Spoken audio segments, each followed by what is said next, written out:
Hello,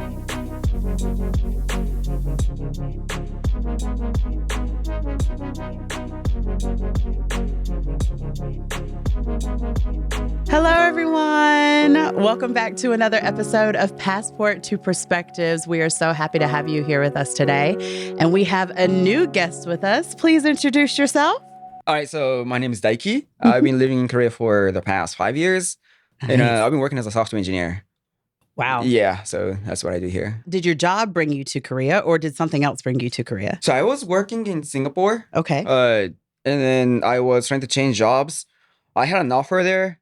And it kind of fell through because I was asking for too much money. And I had this like job offer as a backup plan, and that was in Korea. Gotcha. And I kind of applied as a joke, and I was like, oh, maybe I could like potentially go to Korea and learn Korean because I'm Japanese, and like I knew that like it's kind of the language is kind of similar, right? And I could probably like pick it up, right? Yeah. So I was like, I kind of applied as a joke, and I got it, and I eventually, I ended up coming here. That's funny. Yeah. So you really had technically no intention of like just being here. Yeah, so my initial plan was to just like stay here for like 6 months. Okay. And just like learn some basic Korean and go back to Singapore. But COVID happened. Yes. Okay. Yeah. When you first came to Korea, if you can remember back that far, what was your initial impressions about Korea? I was hyped. I was so excited to be here. Really? Yeah, I kind of loved it. Like I used to work in Japan. And like I came here like so many times from Japan because like it's so close, right? And I would just like come here like over the weekend and stuff, and like I would like party in Hyundai, and I was like, oh, like this is amazing. I love that. Yeah. Are there any positive aspects about Korean culture? The things that you like, maybe like the friendships, the nightlife, things like that. There's a lot of things. So for one, I was in America for like 7 years. In America, it's kind of it's very segregated. Yeah. So like I don't really have access to like certain types of people, if that makes sense. Like if I go out and if I went to a bar, back in college, we used to go to this Asian bar where like on Thursday, every Thursday, like all these Asians would like just hang out there. Right. Right. That's kind of sad, first of all. Also, like it kind of sucks because you live there and you see these people. Right. But you don't have anything to do with them. Here in Korea, despite the fact that I don't even speak Korean that well, I feel more integrated. Right. I get it. Yeah. Like when I was in college, like I never really thought about this. I went to an HBCU, so like all black college. And then like we've had, a couple different races sprinkled in here and there. Yeah. But like literally every time I went out to bars or every time I did something nightlife, I was always surrounded by black people. Yeah. And never even once thought, oh no, there's more people. Like America is such a melting pot of different cultures and different races. But we're not really melting into each other, We're not melting together. And it's so strange because you think in a country that's like that, we would, but we don't. And it's very strange. So this is not to say Korea is like free of racism, you know what I mean? Yeah, it's not. It's not. But based on my personal experience, I feel way more integrated into the society. I would just talk to random people and they would actually take me seriously. Yeah, definitely. So I kind of like that. So that's definitely positive. Of course. Yeah. I also have like the same feeling. I wouldn't say I'm integrated because, I can't really speak Korean. Yeah. But I would say like for the people that speak English or for the people that want to get to know foreigners, I'm very well liked here. Yeah, 100%, yeah. And people are open to, learning about another culture or just to talk to me about whatever. So I really like Korea for that aspect. That's why I'm having a great time here. Like, yeah. I feel like to have that kind of experience, you need to be a little bit extroverted. Yeah, that's true. That's true. Because you got to go out and try to meet people. Smile at people, try to have conversations. But yeah, like I've enjoyed it so far. I think like making friends in Korea can be easy if you go to the right places and you know how to be social. Yeah. Then it can be easy. Yeah. So this is what I think. In Korea, you're still kind of segregated. You know what I mean? Yeah. So you go to all these bars where like English speakers hang out, and I would hang out with Koreans that are like interested in foreign cultures, maybe potentially learning English or Japanese, but it's not race-based. And to me, like it feels nicer, if that makes sense. Like, yeah. because I'm I'm not going like, hey, like this guy looks different, so I'm not hanging out with him. Like exactly. that's not what it is. I'm not hanging out with this person based on different interests. Exactly. Yeah. That I agree with that. And then even when you go to places like Thursday Party, where like everyone is like, there's all kinds of races and cultures there. Everyone's just drinking and they're sharing and they're like, oh, let's have fun together. Like, I don't care what you look like, who you are, like, let's have fun together. So I really like that. And yeah, I do agree. I've met people from all over the world here, and hopefully people that I'll always stay in touch with. But usually, like you said, like if I'm not hanging out with you, it's because of like a personality difference. Exactly. Or interest, right? Exactly. Like I would talk to Chinese people, Chinese kids in Korean sometimes.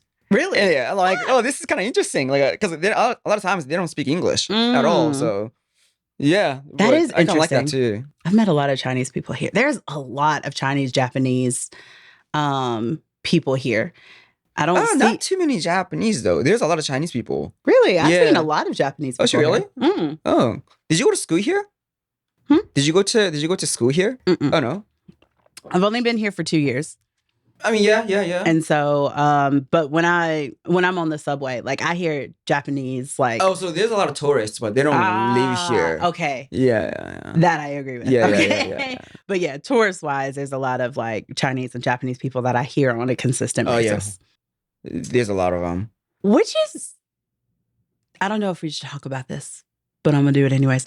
It's very confusing because of Japan's and Korea's like tethered history. Yeah. Okay, why does Korean really love... Right? Japan, and Japan really loves Korea. I guess like this younger generation, they're like, oh, I want to go to Japan so bad. I'm less like, do y'all know y'all's history? Yeah, that's true. They do, 100%. I mean, it's still... So I can't really speak for Koreans because I don't really know the experience or whatever, but for us, at least for me, or for a lot of Japanese people who are like interested in Korean culture, so there aren't too many languages that are similar to Japanese. I think it's only Korean. Maybe potentially Mongolian, but I think it's pretty different. Right. I'm guessing. The culture-wise too, it's different. It's still very different, but everything else in the world is like way different. So it's still kind of interesting. Yeah. Right? People look similar too. So when you look at the idols or the celebrities and stuff, they look like very similar. When I was growing up, there was a celebrity called Boa. She spoke Japanese like perfectly. And she was like a singer, right? So I don't know, there's a lot of there's like a constant like influx of Koreans into Japan. The opposite hasn't really happened, but it might potentially happen later. Right. Yeah. It's so interesting, like to see the dynamics and how it's changed from what it used to be to what it is now. Because, the older generation is still... Yeah, I mean, struggling. Even the younger ones, they're not necessarily super 100% like cool with Japan either. They're like... Oh, really? Yeah, it depends on the person. Yeah. Okay. And maybe it's because I'm surrounded by students who are like, they're very into like wanting to see the world, because my... Yeah. My job is like tourism, traveling, like getting kids that are doing jobs and not going to school immediately. So they're all wanting to go to different countries. Japan being like the number one country at my school. Interesting. That's very interesting. Yes, very. Yeah. So are there any cultural shocks that you had when you came to Korea, or it's something that still shocks you till this day? There's a lot of things. I'm not used to this one thing where like Koreans kind of spit on the ground everywhere. It's the worst thing ever. I don't like that. That's weird. They'd get fined in Singapore. Oh, and they don't do it just normally. Like they hawk it up from their soul. Yeah. And it's so disgusting. And it's kind of disappointing when like a pretty girl does it. Oh, you've seen a girl do it? No, there's a lot of them. Yeah, they do that all the time. I've never seen a girl do it. Really? I understand that like things get stuck in your throat. Like I've randomly had to do it like every once now and then, but you're not going to hear me. You're not going to see me. I'm going to go behind the building. Yeah. That's what I would do too. That's crazy. Like, oh gosh. Yeah. So that's one thing, but that's okay. Like you get used to it. No one's going to, I mean, they're not trying to spit on me. So that's true, okay. True. There's this one thing, right? A lot of times when I talk to Koreans, I'm Japanese. Yeah. And my name is very Japanese. Right. So it kind of depends on like how we like start the conversation. if they go like, so a lot of times if I hang out with my friends and they're Americans or whatever, so we're speaking English, and I introduce myself, as Daiki, and they go, "You're Japanese." They're like, "Oh, you're Japanese. Your name is Japanese. You're Japanese. Your English is pretty good for a Japanese guy, right?" And that's okay. Like I get it. But they try to mock me by like saying like, "Oh, people in Japan, they say the word McDonald's Okay. as McDonald's, but over here it's McDonald's, which is better." I was like, "How is that better?" I don't really get it. It's definitely different, but it sounds the same to me. Yeah. Like it's just a different accent. Like It's still very accented. yeah. Like if you say it in a sentence, yeah, people would probably get it. Yeah.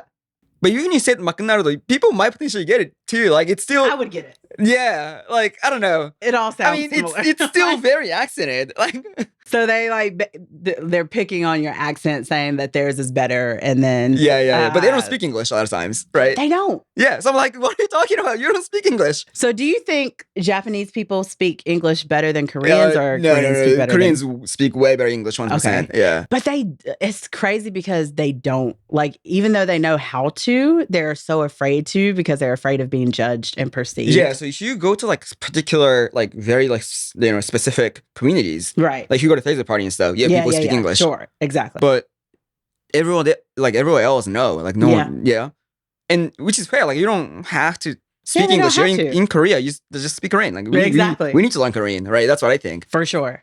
100% agree with you. Like I tell this to everyone who's like, "Oh yeah, I struggle here with, communication, this, that, and the third." I'm like, well, we're in their country, if they came to America, you would want them to speak English 100%. Because that's our language in America. Yeah. So we should be able to do the same.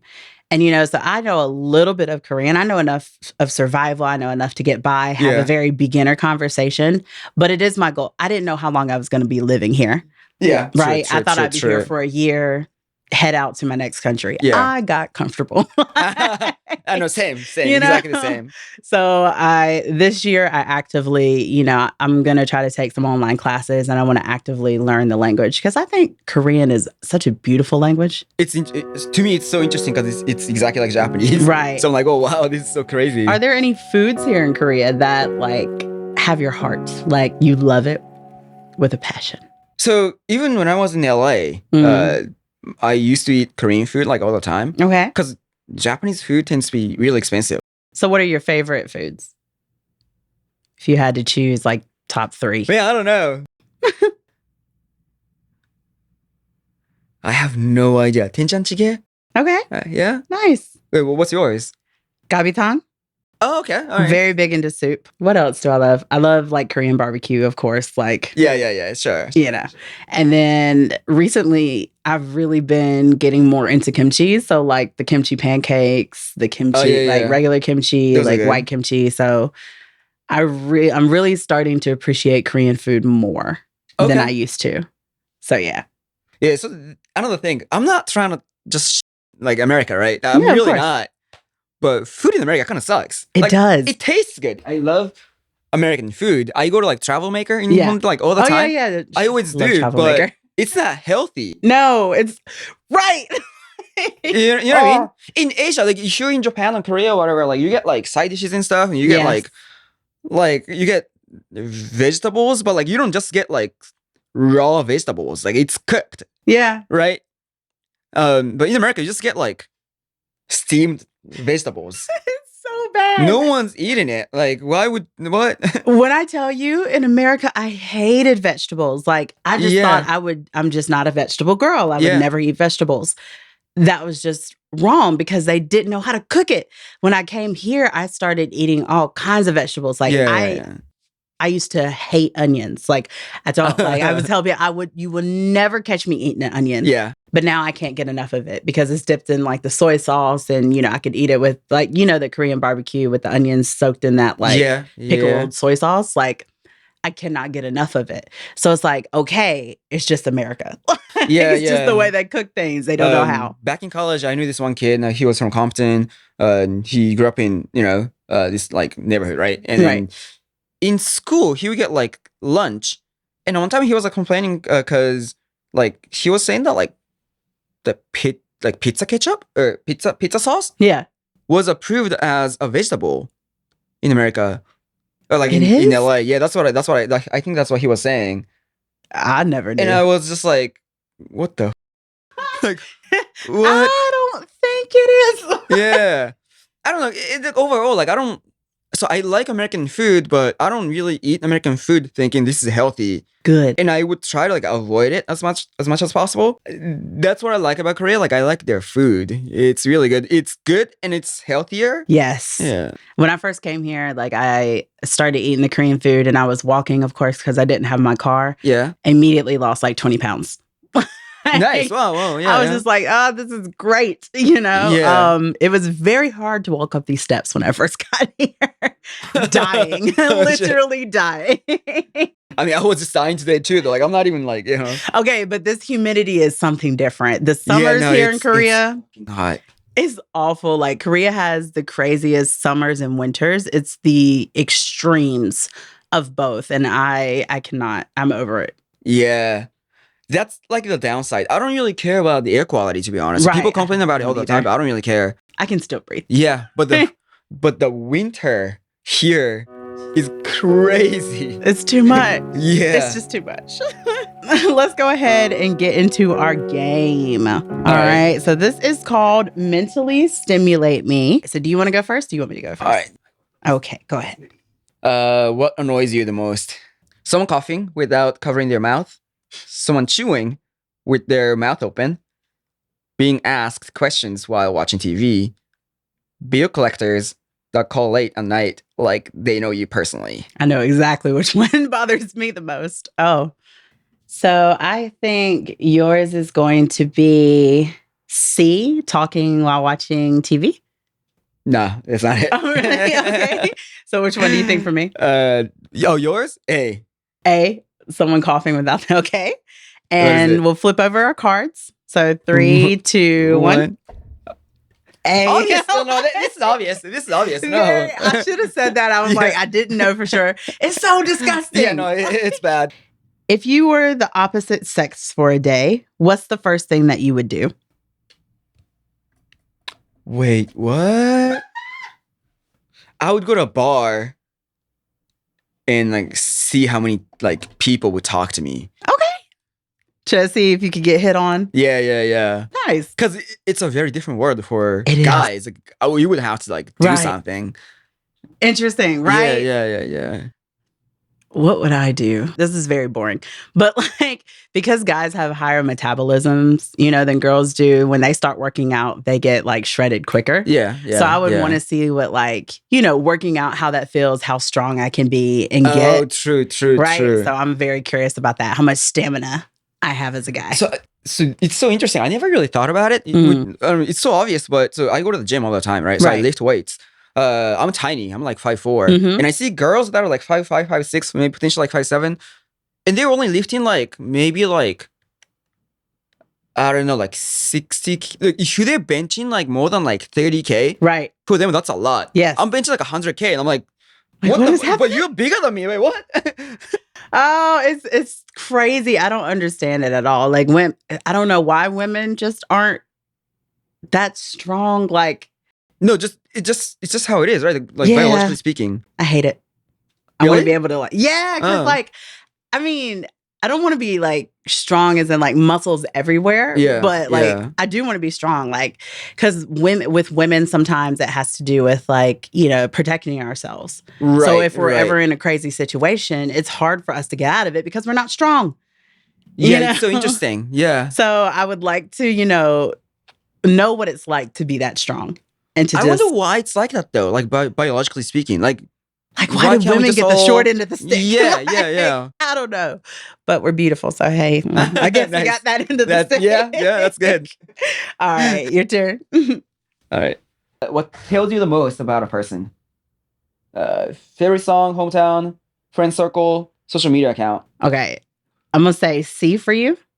Yeah. All right. That's right. C. Yeah. Yeah. No, obvious. Yeah, that's for sure. Obvious. Very obvious. So like I would say friends or social media accounts. Yeah. Social media accounts, like not so much because you can lie. Like exactly. Social media accounts, they're like the highlights of your life, you know? You know how like in Asia, like when you go into like girls' Instagram pages or accounts and stuff, like their pictures are all like filtered. Yeah. Like I'm like, that's not you. Facts. Right?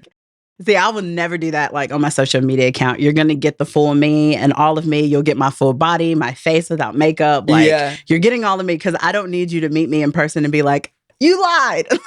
So true. So also I think that my social media accounts, they give off exactly who I am. Okay, yeah. No, me too. Yeah. Right. So I feel like that's the difference between Korean social media and like I know what you're Americanized social media, right? Yeah. We're more or less like in America, we're like, okay, this is all of me, putting it out there. There's some things that we'll keep private, but for the most part, you can tell who a person is. That's true. That's probably true. Closest safe distance to a former flame while in a serious relationship. So like, how close can you be to your ex while you're in a relationship? So A, no such thing as too close. B, platonic good friends.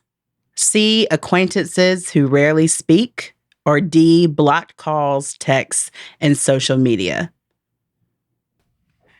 Oh man, I kind of feel like I'm gonna have to talk about Korean culture. Probably. Yeah. All right. Okay, so I would say C for you. Yeah. Okay. C for you too. Yeah. All right. Ours are very similar, very obvious. Okay, so go ahead and tell me, why is it acquaintances who rarely speak? So if it was A, right? What's A? No such thing as too close. Too close. Disrespectful. It means that you didn't like the person, like the girl. Like if I was dating someone, we broke up, right? Oh, right. You know what I mean? Right. If I could like see this girl like regularly without feeling anything, it means I didn't like her that much. I don't love her that much. B, same thing. I think that's still the same. You wouldn't really, it's gonna be hard for you to stay as friends. Do you not find it though slightly disrespectful to the current person you're dating if you're like really good friends with your ex? That's true too. Yeah, sure. But I guess that wasn't really... Right, that wasn't your thought process. Yeah. I got you. That was mine. So I was like, I couldn't do it for that reason alone. Because I guess in my head, like there's like a ranking, right? So I think about myself first, and I think about the others. I don't think that's probably not a good thing. Was your girlfriend not? That's not a good thing, I know, but so that's hilarious. Yeah. I get it. Yeah, for sure. And then acquaintances who rarely speak, like I never block anyone because well, okay, that's a lie. I actually do block people. If I was really hurt and I still like them, I block them. Okay, interesting. Yeah. Right. Because I personally I can't see you. And like, cause I'm then going to want to like try to reach back out to you or try to like speak to you. So I have to kind of like keep you out of my mind, keep you out of my eye line. I know what you mean. Yeah. Right. But acquaintances who rarely speak, like, for those who I was not so like enthralled with, like, I'll just, okay. Like, we see each other in public. Hey, how you doing? Keep it moving. That's easiest fair. Thing. That's what I would do too. For sure. Yeah. Easiest thing. So D, I don't think that's healthy. That's extreme. That's excessive. But I feel like most Koreans would go for this one. Really? Yeah. D. Yo. Yes. Block. That's how they ghost. Oh, yeah. They ghost people here all the time, especially foreigners.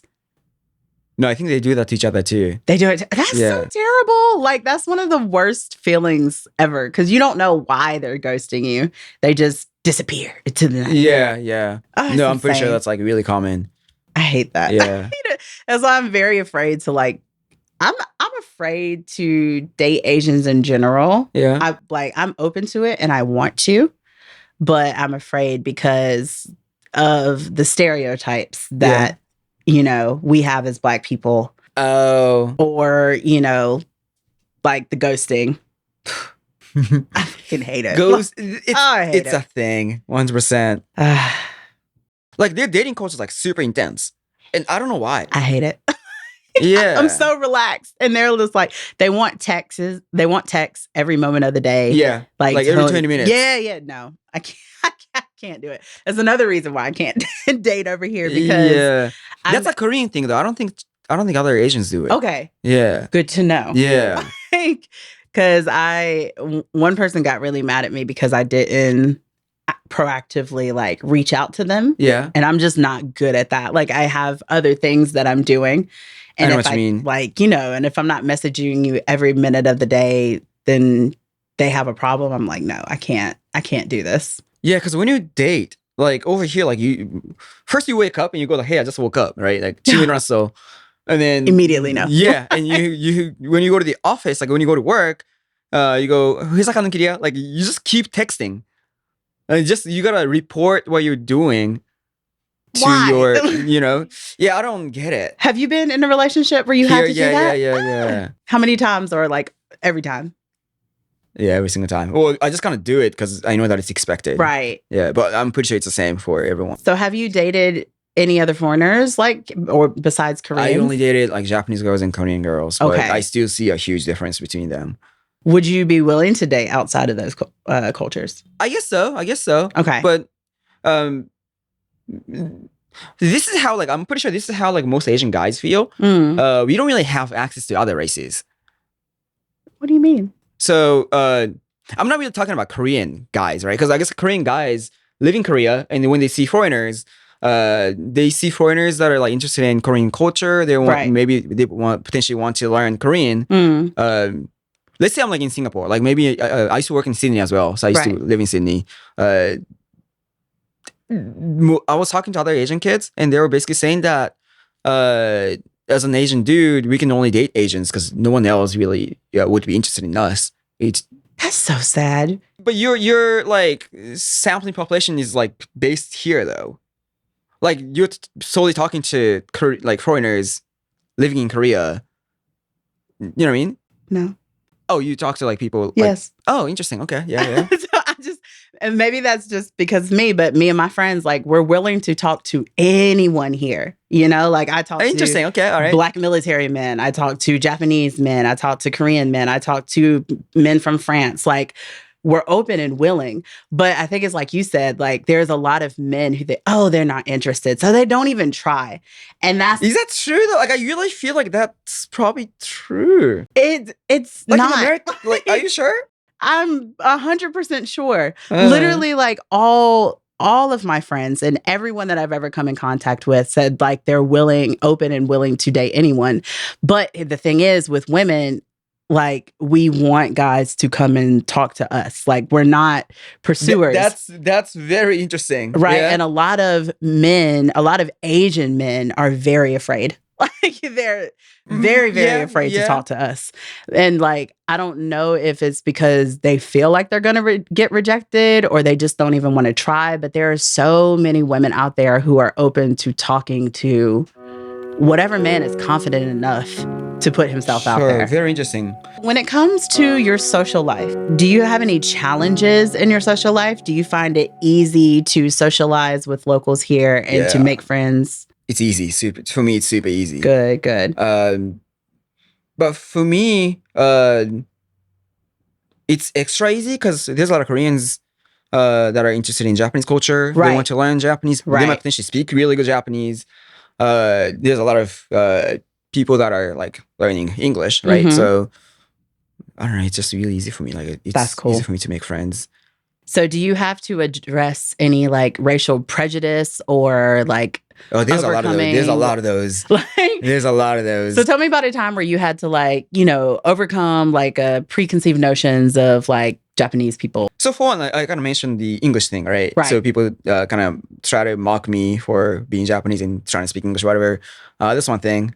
To be honest, that's like the most common microaggression that I get in Korea. So they were raised this way. So it's not like they're trying to mock. Right. They're not actually trying to like mock anyone. Something. Yeah. It's just, it's a cultural thing. Apparently. Right. Yeah. But so that's the most common thing. But also like there's a lot of things like Japanese girls are easy to have sex with. That's like a thing.